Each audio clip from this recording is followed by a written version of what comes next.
Boa tarde, meus caros. Hoje eu pretendo falar sobre causalidade, imputação e liberdade. Trata-se de um tema extremamente importante para todos os profissionais do direito, mas principalmente para aqueles que atuam no universo do direito penal. Eu estou lendo Hans Kelsen, a teoria pura do direito dele, de um modo bem atencioso. E apesar de ele propor uma teoria do direito, por óbvio, bastante diferente daquela que eu estou propondo, qual seja a teoria substancial do direito, existem, entre estes diferentes pensamentos, alguns pontos de forte congruência, principalmente com aquilo que eu venho desenvolvendo a partir de Aristóteles e de São Tomás de Aquino. Deste modo, eu quero hoje tratar sobre a causalidade, a imputação e a liberdade. Nós somos realmente livres? Nós podemos, filosoficamente, ser punidos pelos nossos atos? A punição, ela é algo lógico? É algo necessário? Ou é algo lógico e necessário? Essas e outras tantas questões hão de surgir no decorrer desta apresentação e também no decorrer desta apresentação. Espero que elas sejam todas respondidas. Bom, existe na obra de Hans Kelsen, esta aqui, um capítulo chamado Direito e Ciência. Para a teoria substancial que eu tenho desenvolvido, o direito não é e jamais há de ser uma ciência. E ao contrário do que pode parecer, Hans Kelsen também não define o direito como ciência. Para ele, a ciência jurídica tem como objeto o direito. Dizendo em outras palavras, para Hans Kelsen, a ciência jurídica é a ciência que descreve o fenômeno direito e não o próprio direito em si, não é o próprio direito em si. Assim, ao contrário do que nós aprendemos nos bancos das faculdades, Hans Kelsen divide a sua teoria jurídica em duas.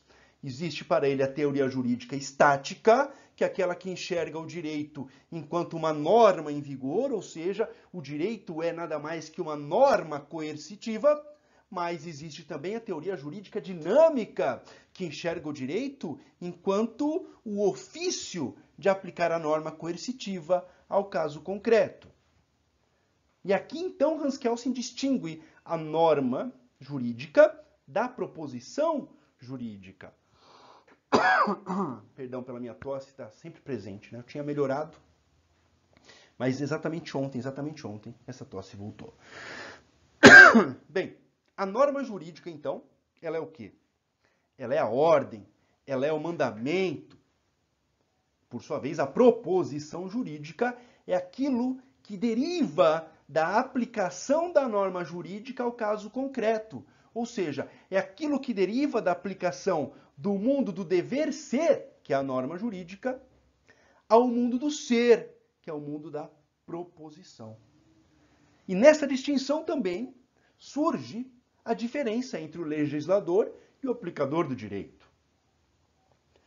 O conhecimento da lei pelo aplicador do direito é obviamente fundamental, mas não é essencial, veja só.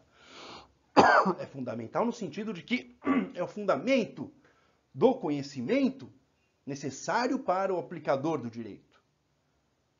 Mas não é essencial, porque a essência do labor, do trabalho do aplicador do direito, não está na lei.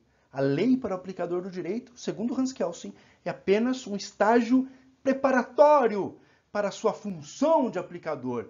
Porque para Kelsen, repito, as proposições jurídicas não são uma mera repetição das normas jurídicas, da lei. Bom, para Kelsen, as normas jurídicas elas não são constituídas de juízos de valor. A lei não é constituída de juízos de valor. Uma lei, portanto, não pode ser dita como verdadeira ou falsa. Por quê? Porque a lei é somente um mandamento. Já as proposições jurídicas são um pouco diferentes. Elas são a aplicação da lei. Okay? A aplicação da norma jurídica que é estática, prescritiva, mandamental. As proposições jurídicas são a aplicação da lei a uma ocorrência no mundo dos fenômenos. E essa aplicação, obviamente, demanda, por óbvio, uma valoração da norma jurídica, de acordo com o caso concreto. A proposição jurídica é, então, descritiva e não prescritiva como é a lei. Deste modo, a ciência do direito para Hans Kelsen é bipartida. Nós podemos falar da existência de uma ciência causal e também de uma ciência normativa. Enquanto a ciência jurídica é eminentemente normativa, ou seja, não natural, a ciência da natureza estuda a causalidade existente entre os elementos naturais.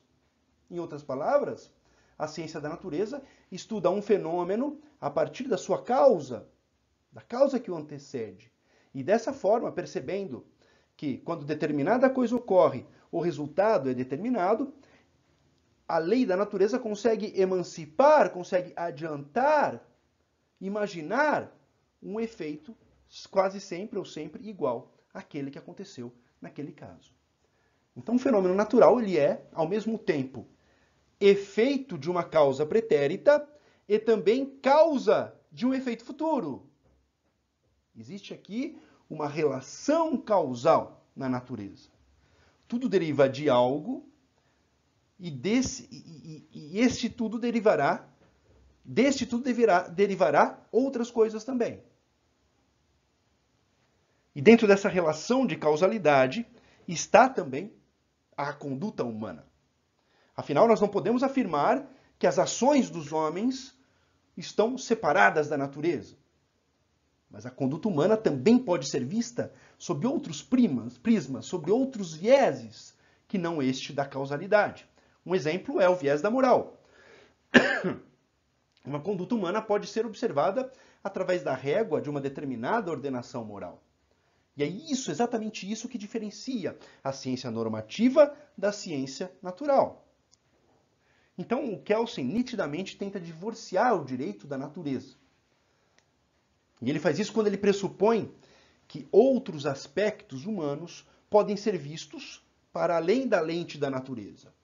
E segundo Hans Kelsen, somente se o direito for visto como uma ordem normativa e não natural, é que nós conseguiremos divorciar o fenômeno social dessa causalidade da natureza. Bem, nós sabemos já então que para Kelsen a natureza é direcionada pela causalidade. E o fenômeno social? Qual que é o fio condutor do fenômeno social? Este fio condutor é o que ele chama de imputação. E aqui o Kelsen vai novamente dividir a lei em duas espécies. A lei natural e a lei jurídica. A lei natural é a causalidade, ou seja, é a aparente marcha eterna que existe entre causa e efeito. Causa e efeito. Causa e efeito. Existe uma causa que produz um efeito. Este efeito é uma causa de um outro efeito, que é causa de outro efeito, e assim sucessivamente. Esta é a lei natural. A lei jurídica, ao contrário, não se dá por esta causalidade, por esta cadeia de causas e consequências. Ela se dá através do que ele chama de imputação. E o que é imputação? Bem, imputar nada mais é do que atribuir a alguém uma determinada responsabilidade.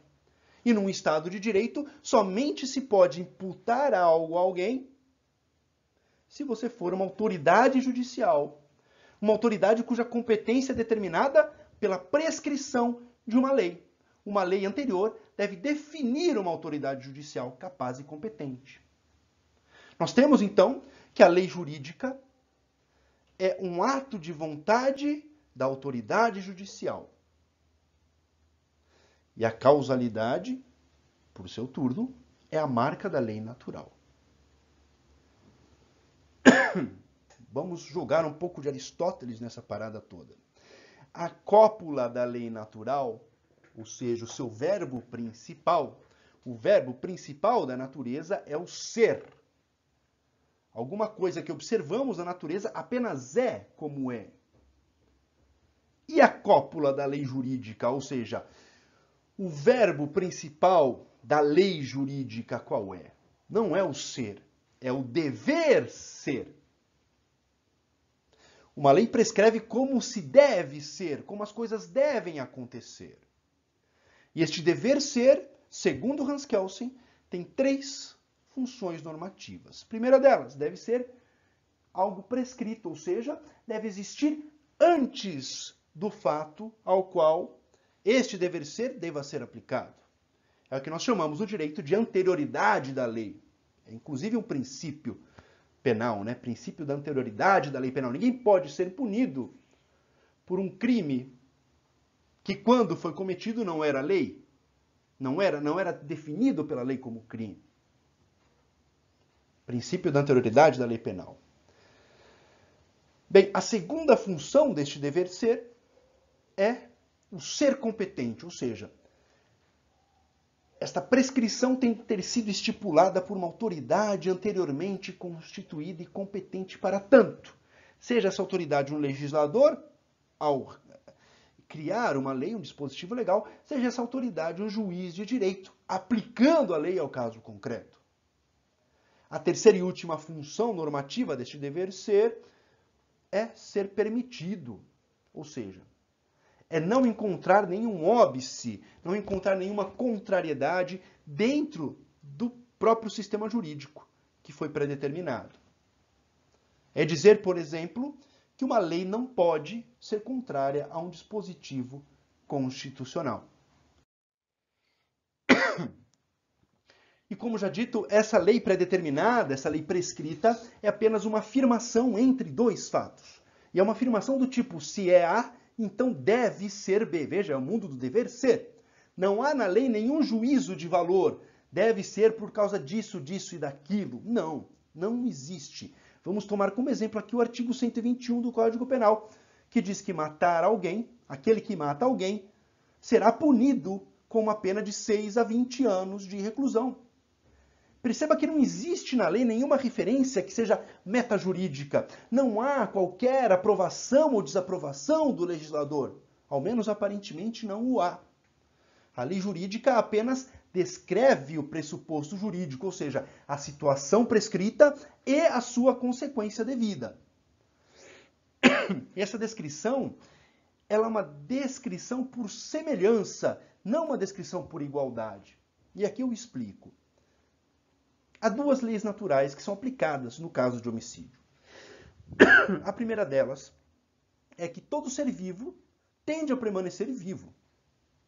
Essa é a natureza dos seres viventes. Deste modo, ceifar a vida de um ser humano, ou seja, praticar contra o ser humano o hominis excidium, a destruição do homem enquanto indivíduo pertencente a essa espécie, é algo antinatural. E o que deriva daí é a mais importante das leis naturais para o direito, que é o sum cuique tribuendo, ou a lei natural que garante a cada um o que é seu. Uma perfeita aplicação da lei de causalidade, porque toda causa produz um efeito. E o efeito da extirpação da vida de um outro ser humano só pode ser um malefício em desfavor do assassino. Aliás, o termo assassino vem do termo árabe hashashin, ou vendedor da droga hashish. Esses comerciantes de hashish, em dado momento histórico, eram extremamente violentos. Eles matavam as pessoas por praticamente nada. Daí vem o termo hashashin. Mas voltemos a Kelsen. Ao contrário do que nos ensinam de modo muito superficial nos bancos da faculdade, a lei jurídica não é para Kelsen o direito. A lei jurídica não é a norma jurídica, mas sim a descrição da proposição formulada pelo direito.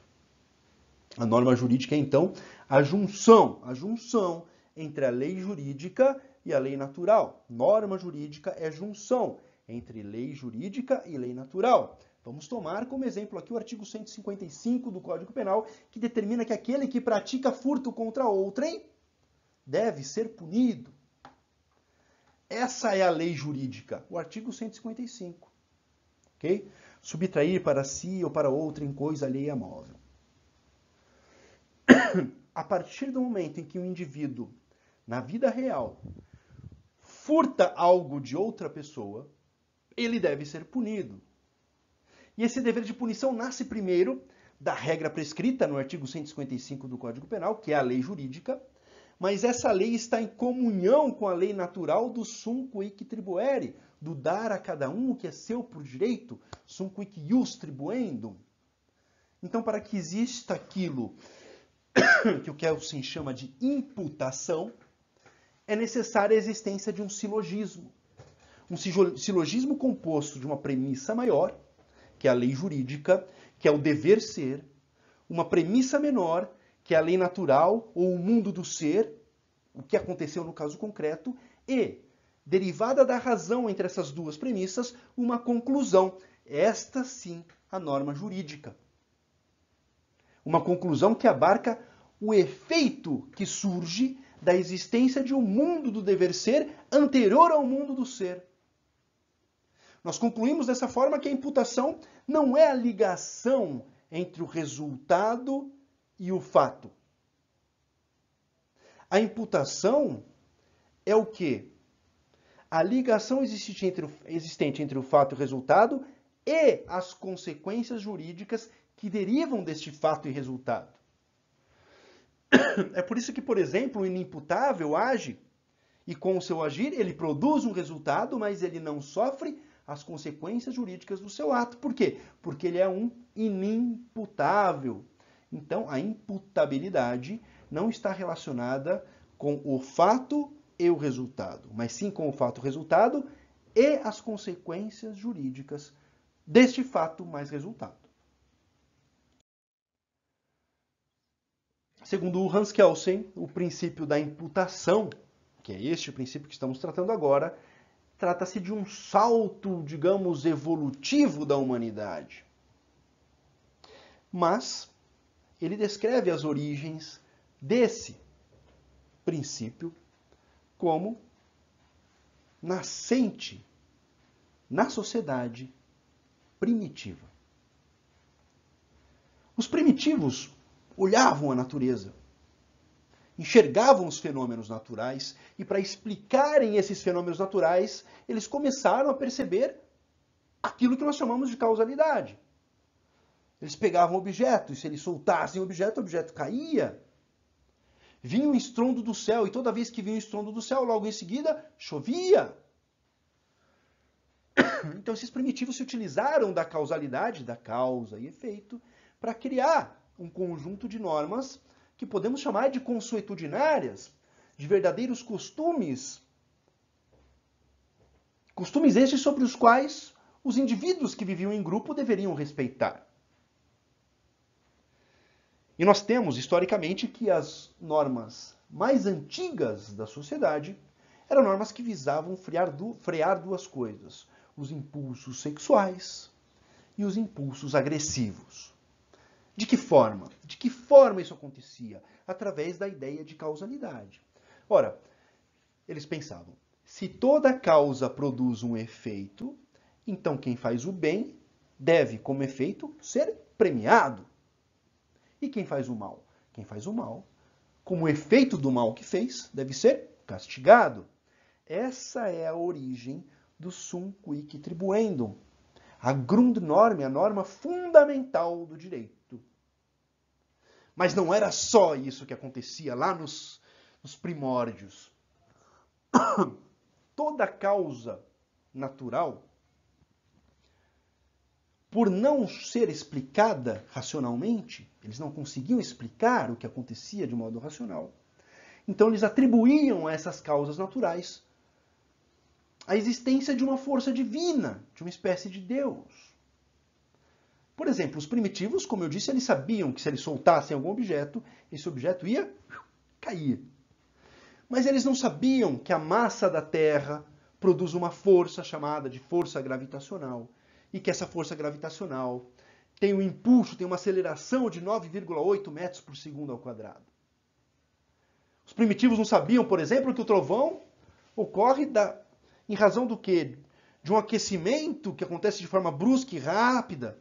Né? Então existe uma expansão do ar, e essa expansão do ar promove uma fortíssima pressão que se manifesta através do som. Então eles atribuíam a essas causas naturais uma manifestação de seres invisíveis no mundo fenomênico. E eles iam além.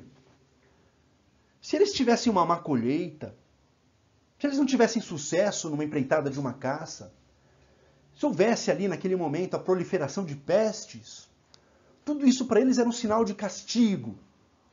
E se estava acontecendo algum castigo ali, se estava havendo a aplicação de um castigo por esses seres invisíveis, certamente alguém estava cometendo alguma coisa de errado. E daí é que surge a ideia, olha só que interessante, aí que surge a ideia que existe até hoje, de que o crime contra uma pessoa específica não é um crime só contra essa pessoa específica. Um crime contra uma única pessoa é um crime contra toda a sociedade, porque toda a sociedade vai ser punida se não punir aquele indivíduo que cometeu aquele algo ilícito, errado, contrário à lei natural. Então a base dessa ideia, que eu repito, é vigente até os dias de hoje no direito penal, é uma crença irracional no castigo divino. No castigo promovido por seres invisíveis que atuam fenomenologicamente no nosso mundo material. Então, a origem das normas jurídicas remonta uma interpretação socionormativa da natureza. A origem das normas jurídicas está na crença de que toda a natureza se comporta tal qual o homem. Em outras palavras, que a natureza e o homem estão sendo guiados por este mesmo princípio da retribuição, pelo sum quic tribuere. É assim que o ser humano, na marcha histórica, transgride a lei natural. Ele transgride a lei natural quando ele passa a supor que a natureza não se comporta segundo o princípio da causalidade, mas sim segundo o princípio da imputação. E de fato, né, a dualidade existente entre o homem e a natureza, e que, portanto, é capaz de separar a imputação da causalidade, essa dualidade é algo bem recente. É produto, diria eu, do pensamento moderno, dessa visão que nós temos hoje, antropocêntrica, que enxerga a natureza como algo divorciado, como algo separado do indivíduo, do ser humano. Isso se vê claramente nas artes que derivam dessa visão.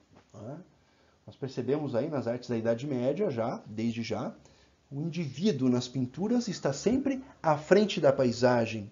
Nunca se trata de um indivíduo que está integrado com a paisagem, como acontece nas artes orientais, normalmente nas pinturas zen-budistas. O que nós vimos, portanto, é que o princípio da causalidade foi o pai do princípio da imputação. A partir do princípio da causalidade, se desenvolveu o princípio da imputação. Mas a marcha histórica tira um sarro de nossas faces, porque ela vai fazer com que o princípio causal surja novamente, ressurja, a partir do princípio retributivo. Veja só, a partir do princípio da causalidade surgiu o princípio da imputação, e a partir do princípio da imputação vai ressurgir o princípio da causalidade. Como isso aconteceu? Vamos lá. Na Grécia Antiga, eles tinham a ideia de que todo e qualquer efeito derivava de uma causa. O princípio da causalidade, né? Mas eles falavam que todo efeito deriva da causa, assim como a pena é efeito de um ato ilícito. Nós estamos aqui diante, então, de um princípio da imputação com uma forte raiz causalista. E a grande mudança, a grande guinada se deu através de uma simples percepção. A percepção grega de que as coisas da natureza, os acontecimentos da natureza, não dependem da vontade humana. É exatamente a partir desse ponto, ou seja, a partir da percepção da causalidade independente do querer humano, independente do Wollen, em alemão, né, do aspecto volitivo da vontade humana, que surge a partir do princípio da imputação, a causalidade como um fio condutor das leis naturais. Mas esse princípio da causalidade não ficou separado somente para as leis naturais. Ele começou a ser aplicado também à conduta humana. Estou dizendo aqui que em um dado momento histórico começaram os estudiosos a se voltar às causas das mais diversas ações humanas. E é daí que surge, por exemplo, a ciência social causal, como a sociologia, como a psicologia. E um contraponto a essa ciência social que é normativa, que é pura, que é derivada unicamente da existência de uma lei prescritiva, de uma lei anterior, e da imputação que deriva da existência de uma lei anterior e de um caso concreto.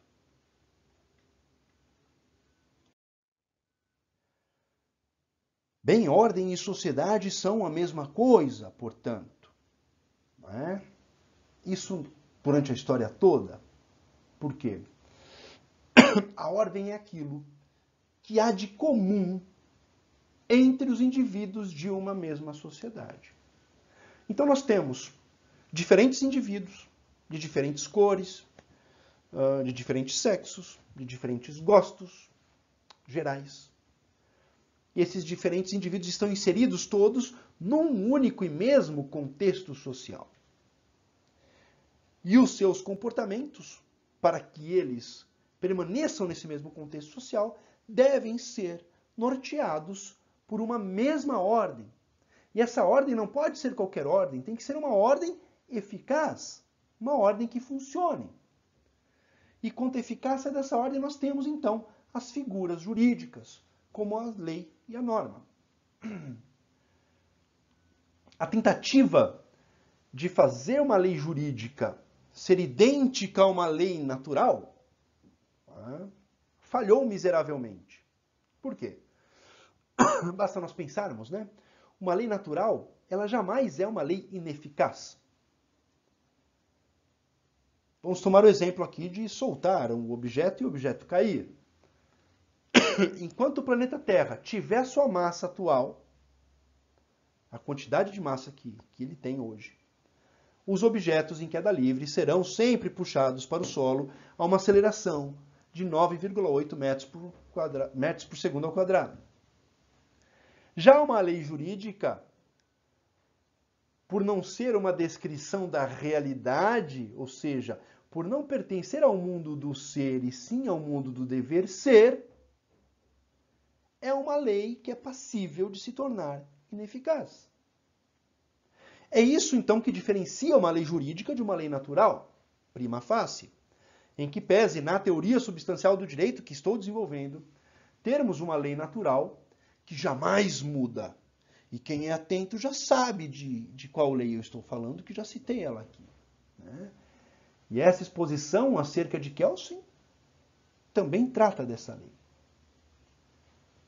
Pois bem, a lei natural, ela se refere ao passado. Ela pressupõe que aquilo que aconteceu numa determinada situação vai voltar a acontecer se aquela situação se repetir.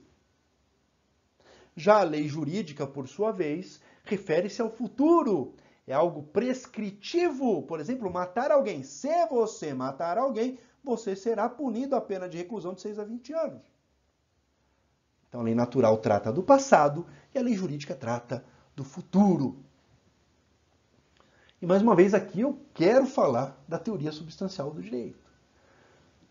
Porque a teoria substancial do direito nos ensina a extrair a norma do caso concreto e não de uma lei prescritiva anterior. E quando nós aplicamos esse modo de extração do direito, nós estamos ao mesmo tempo respeitando a existência da Grundnorm, ou da norma fundamental, da norma base do direito, e nós nos despimos da intenção de engessar o direito com prescrições, com normas prescritivas que rapidamente não vão atender à realidade. Por que elas não atendem à realidade? Porque o mundo está em constante mutação. Já disse Platão, nada é eterno e imutável.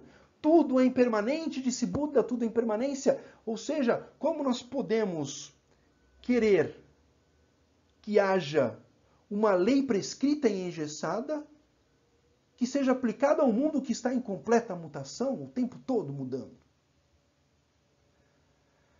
Bem, diz Kelsen acertadamente que a lei natural demonstra uma conexão causal. E a lei jurídica mostra uma conexão de imputação. Certo? Óbvio. A lei natural demonstra uma conexão causal. Causa e efeito, causa e efeito, causa e efeito. Numa cadeia contínua de causalidade, ao passo que a lei jurídica mostra a conexão da imputação. Existe uma regra que é imputada a um indivíduo. Mas a miséria de Kelsen, ele está, no meu sentir, em separar a lei natural da lei jurídica. E ele faz isso quando ele percebe que a lei natural é imutável e a lei jurídica não é imutável. Bem, novamente, a teoria substancial do direito parte da lei natural, e a partir da lei natural ela vai inteligir o caso concreto, e a partir desse noema de justiça, dessa visão interiorizada, introjetada da justiça no âmago do jurista, o jurista que é a causa eficiente do direito no mundo físico, é que ele, então, o jurista, vai produzir a norma. Uma norma que é específica e unicamente aplicável àquele caso concreto. Essa norma, então, aplicada àquele caso concreto, é a causa formal do direito no mundo físico para a teoria substancial do direito. Então, a lei natural, a Grundnorm, ela não se modifica. E, ao mesmo tempo, a lei jurídica, que parte dessa lei natural, ela promove a imputação, ou seja, ela promove a atribuição de responsabilidade aos indivíduos que estão envolvidos no caso concreto que demanda uma solução jurídica. A causalidade é, então, uma relação real entre sujeitos e objetos, e a imputação, derivada dessa causalidade, é uma relação normativa. A teoria substancial do direito une as duas coisas. A teoria substancial do direito une o que Hans Kelsen separou. Outra grande diferença entre a causalidade e a imputação é que toda causa concreta faz parte de um elo de causalidade que tende sempre ao ilimitado. É dizer, meus caros, que um fenômeno é, ao mesmo tempo, derivado de uma causa pretérita e também a causa de um efeito futuro, como já dissemos. Já a imputação, por sua vez, só existe em um ponto terminal dessa causalidade. É dizer que a imputação é um verdadeiro recorte substancial dessa linha de causalidade. Enquanto a causalidade é holística, ela acontece a todo instante, a imputação pega um trecho dessa causalidade e retira desse todo, desse holos, este pequeno trecho, imputando então a responsabilidade a partir da visão deste único pedaço, deste elo de causalidades. E de fato seria impossível a existência de uma arte jurídica se não existisse de alguma maneira esse recorte que nós chamamos de imputação. A ideia de dar a cada um o que é seu demanda um rompimento com essa causalidade eterna. Por quê?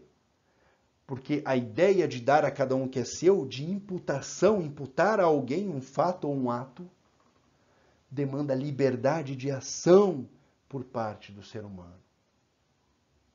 Afinal de contas, Um indivíduo não pode, ou ao menos não deve ser punido, tampouco premiado, se a sua ação é uma mera consequência de uma cadeia de eventos pretéritos que não estavam ao seu talante.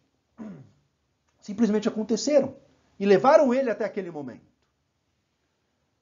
Então, a imputação só é cabível ao homem livre. Tanto o castigo quanto os méritos só são cabíveis a um homem verdadeiramente livre. E livre é o homem que não está sujeito a essa causalidade. É livre o homem cuja lei causal não determina a sua conduta. É dizer, e vejamos que interessante, que a vontade do homem é causa de efeitos, mas jamais o efeito de causas passadas, até está escrito aí. A vontade do homem é causa de efeitos, ou seja, a vontade do homem causa efeitos, produz resultados, mas jamais é o resultado, jamais é o efeito de causas passadas. Porque se o for, não há como imputar a ele nada, nem ônus, nem bônus. Somente o homem livre das causalidades pretéritas pode ser recompensado pelo seu mérito, ou pode ser punido pelo seu crime, pelo seu desacerto.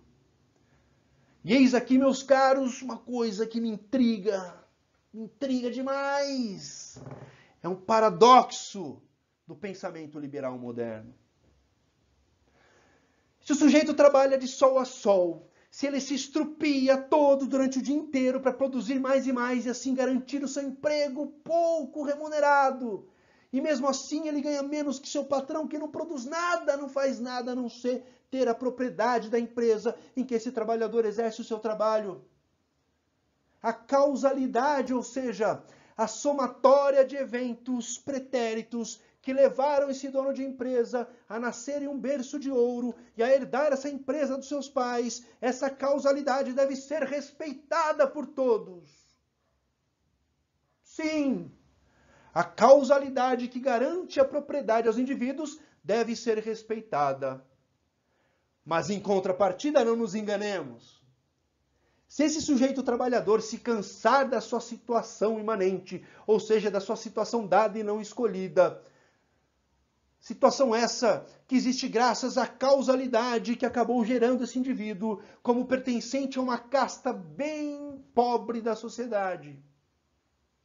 Se esse indivíduo se cansar disso e decidir, por exemplo, traficar para ganhar mais dinheiro, aí então esse indivíduo, por descumprir a lei, sofrerá as consequências de acordo com o princípio da imputação e não da causalidade.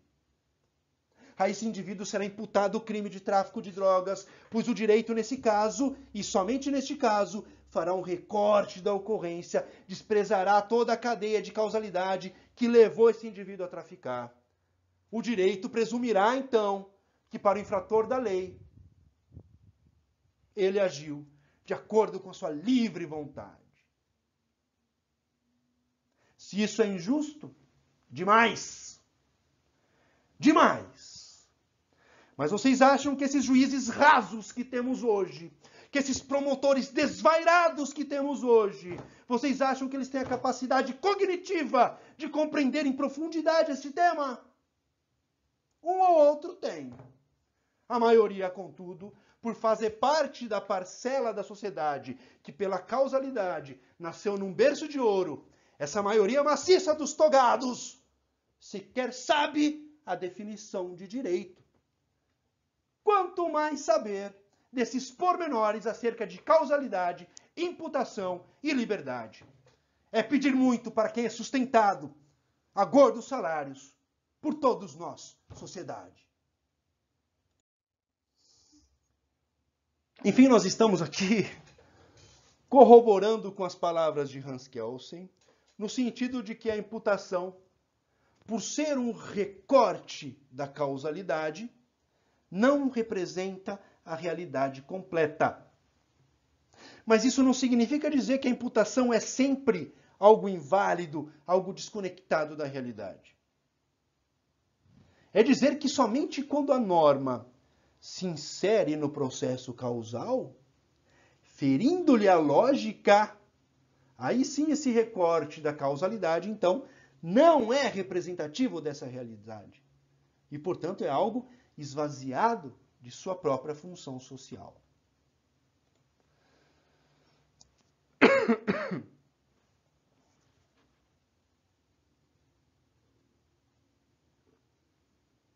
Bem, na teoria substancial do direito, eu digo que uma norma não é justa quando ela não atende à causa final do próprio direito, que é a justiça distributiva, que é o sum quic tribuere.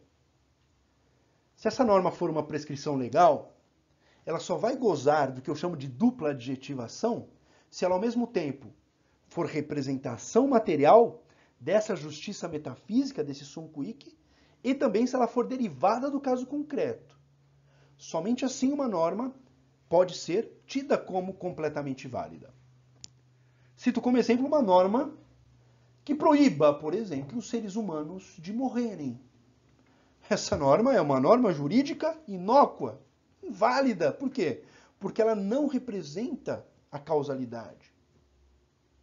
Uma norma assim é uma norma que afronta a própria natureza. Então ela já é uma norma natimorta.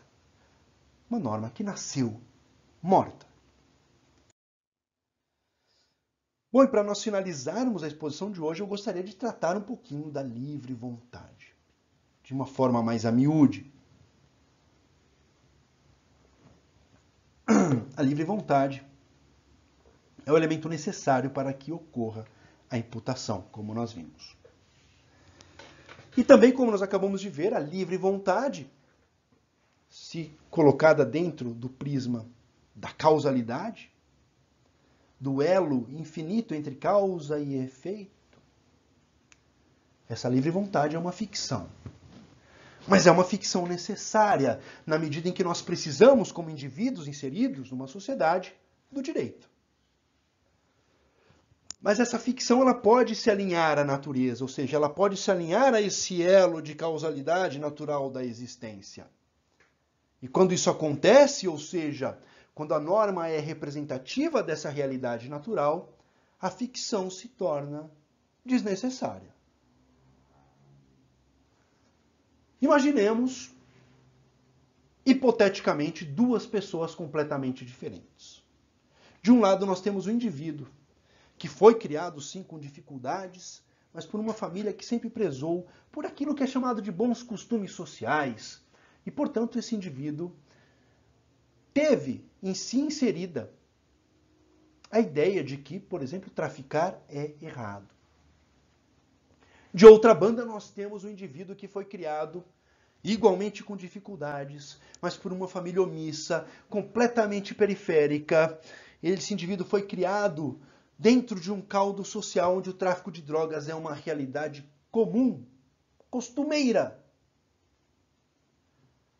O primeiro sujeito, então, em um dado momento da sua vida, se vê como pai de família, sem dinheiro para honrar o aluguel da sua casa, sem dinheiro para honrar a prestação do terreno que ele tem pago com muito esforço nos últimos 2 anos. É um caso real que eu estou tomando aqui, tá? Esse indivíduo, trabalhando de motoboy, tem que escolher, com pouco dinheiro que ganha, entre honrar as suas contas e alimentar a sua família. Esse indivíduo, então, que trabalha como motoboy, se rende ao fácil dinheiro do tráfico e leva junto às suas encomendas algumas porções de drogas para determinados lugares. Para isso, ele passou a ganhar R$400 por entrega. Ou seja, por entrega, ganhava ele 4 vezes mais que aquilo que ele ganhava o dia todo trabalhando como motoboy, entregando comida por toda a cidade. O segundo sujeito, todavia, que desde a sua mais tenra idade se envolveu com drogas e, portanto, com o tráfico, obviamente se transforma num traficante de rua. E no exato momento que aquele motoboy vai entregar as drogas para esse indivíduo, para que ele as venda na rua, a polícia militar os aborda e os prende em flagrante delito de tráfico de drogas. Lá na delegacia, no momento do que é chamado de formal indiciamento, ambos respondem a um questionário e uma das questões é a seguinte: você está arrependido do que você fez? Ora, é óbvio que o motoboy vai dizer que se arrependeu amargamente do que fez.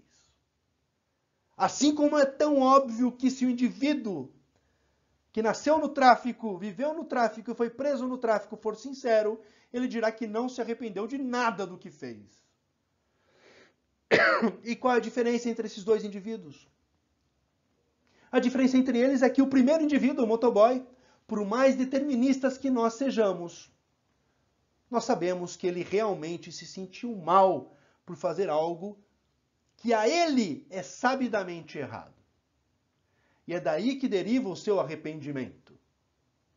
Já o segundo indivíduo, para o qual traficar é somente um meio de vida, e frise-se, para ele um meio de vida digno, porque sempre viu todos fazendo isso. Obviamente ele não vai se sentir arrependido. Por que ele não vai se sentir arrependido? Graças à causalidade pretérita, ao conjunto de causas e efeitos que o trouxe até aquele momento do tráfico de drogas. Algo que para ele, portanto, não é mal. Mas o que acontece no nosso sistema penal? Aquele que se arrepende é mais beneficiado, e aquele que não se arrepende é mais rigorosamente punido. E como exemplo eu cito aqui um absurdo, um verdadeiro absurdo, que já devo ter citado em alguma vez. A história real de um senhor daqui de Sorocaba, preso em um dos presídios daqui de Sorocaba, que para progredir ao regime aberto precisava unicamente dizer que se arrependia de ter cometido o crime pelo qual ele foi condenado. E eu lhes digo que ele jamais gozou desse regime aberto, porque ele sempre insistiu em dizer que não havia cometido aquele crime do qual ele foi julgado e pelo qual ele foi equivocadamente processado e condenado. Para além desse absurdo de o nosso sistema somente beneficiar aquele que está disposto a anuir, inclusive com um erro grotesco e indesculpável do Poder Judiciário, nós temos, para além disso, nessa cultura do arrependimento, um verdadeiro contrassenso. Ora, não precisa ser inteligente para sacar que se o indivíduo se arrepende, é sinal de que ele tinha de fato a livre vontade de cometer o delito. Dentro dessa relação causal, ele tinha a livre vontade. Ele sabia e sentia que aquilo era errado e, portanto, ele se arrepende. É dizer que no seu interior ele tinha aquela ação de fato como errada e mesmo assim a fez. Esse indivíduo que errou de forma consciente e, portanto, se arrependeu, será beneficiado. Mas já aquele outro indivíduo, traficante de rua, para quem a ação cometida não é verdadeiramente errada, e esse sentimento dele deriva da cadeia de causalidade pretérita que formou esse indivíduo. Se esse indivíduo for sincero, ele será exemplarmente punido pelo nosso sistema penal. Só posso concluir, portanto, que o sistema penal brasileiro age completamente contrário à mais básica e lógica das racionalidades. Os sujeitos processuais, ou melhor, as autoridades jurídicas do nosso país, estão afundadas num lodo de ignorância lógico-jurídica tão grande que sequer conseguem enxergar essa simples filosofia da realidade. Para esses idiotas de plantão, e aqui eu uso o termo idiota no sentido etimológico, para não me encherem o saco. Se não sabe, se quer pesquisar o que significa idiota, faça favor, pesquise no Google. Idiota significa estar ensimesmado, fechado em si mesmo, a ponto de não enxergar outra realidade a não ser a si próprio. Esses indivíduos idiotas, fechados em si mesmos, para eles, existe a pressuposição da existência da livre vontade. E essa é uma característica jurídica de uma sociedade doente, uma sociedade que historicamente anda desprezando as causas teleológicas, as causas finais do mundo. O máximo que se extrai daí, desse caldo nojento que assume esse poder, o máximo que se extrai daí é alguma inimputabilidade que foi criada pela própria lei. Sequer vão entender o que é inimputável ou imputável neste sentido filosófico do termo. Inimputável é o que a lei fala que é e está tudo certo. Muito mais fácil assim. Né? Cito como exemplo a minoridade penal. Aí que acontece? Todos os juízes têm que cumprir essa inimputabilidade da minoridade penal. E muitos deles torcem o nariz, cumprem a contragosto. A verdade é que esses indivíduos são tão preguiçosos que o sistema, então, tem que criar para eles uma figura. A figura de um tal de homem médio. Para que eles, então, possam verificar a irresistibilidade ou não da coação causal existente num contexto criminoso. O homem médio, então, é criado no imaginário dessa população ignóbil, para que eles não precisem pensar caso a caso, para que eles meçam com uma régua que eles mesmos criaram todos os indivíduos. E, aliás, eu devo dizer que, ultimamente, nem a existência desse homem médio está sendo capaz de tirar esses seres energúmenos do seu estado vegetativo, seu estado mental e cognitivo vegetativo. Só uma maneira de chamar a atenção da maioria desses indivíduos. Se eles, por alguma vontade dos deuses, sabe-se lá, conseguirem se enxergar na posição do réu, somente assim eles vão se utilizar da empatia. Caso contrário, a condenação é praticamente certa, ao menos no lixo que é o Tribunal de Justiça do Estado de São Paulo no quesito direito penal e processo penal. E eu digo isso com critério, pela prática. Eu exerço o mistério advocatício e vejo isso com os meus próprios olhos. E eu vou citar aqui um caso concreto. Uma hordinha dessas, pertencente ao Tribunal de Justiça do Estado de São Paulo, que, repito, é o pior Tribunal de Justiça do Brasil.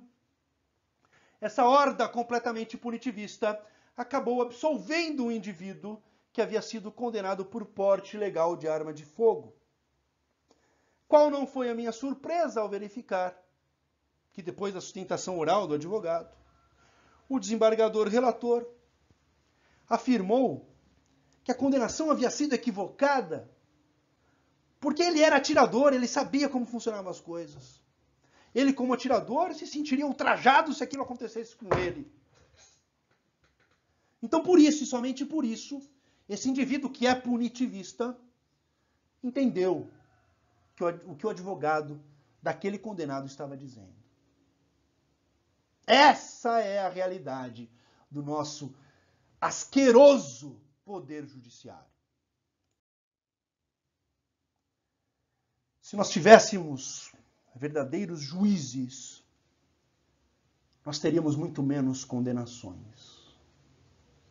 Porque, como eu escrevi nesta semana mesmo, nas minhas redes sociais, esta frase que eu li em Hans Kelsen faz muito sentido. Tudo conhecer é tudo perdoar. Então, quanto mais você conhece, mais você perdoa. Porque mais você entende que o indivíduo faz o que faz porque ele está inserido numa cadeia de causalidade. A imputação pressupõe, vimos, portanto, algum grau de ignorância. Não é necessário existir esse grau de ignorância concomitante à existência da imputação, se a partir da ciência da causalidade está demonstrada a existência de uma indeterminabilidade causal da vontade, que é o que autoriza, nestes casos, ou que deveria autorizar a imputação. É o exemplo do motoboy. O motoboy merece a imputação, porque ele tinha interiorizado nele aquele sentimento de que ele estava fazendo algo errado. Nós temos então que a liberdade, meus caros, lato sensu, é mera criação jurídica. Ela é derivada da imputação, ou seja, do recorte da causalidade. Recorte esse, no mais das vezes, grosseiro, ignóbil. É óbvio que a certa preguiça cognitiva vai sempre tomar a conduta do homem como um ponto terminal da imputação, mesmo que a conduta desse homem seja explicitamente determinada pela causalidade, ou seja, pela sucessiva cadeia de acontecimentos pretéritos. Mas eu fortemente espero que você, que conseguiu entender o que eu falei, assim como eu, não seja mais um aplicador preguiçoso do direito. Ao fim e ao cabo, não se trata do que o direito tem a oferecer para nós, como alguns gurus da advocacia milionária pretendem nos mostrar, mas sim o que nós como seres humanos pensantes, racionais, de certo modo filósofos, justos filósofos, o que nós podemos oferecer para o direito. O que você é capaz de oferecer para o direito? Fica a indagação. Muito obrigado pela atenção. Até a próxima.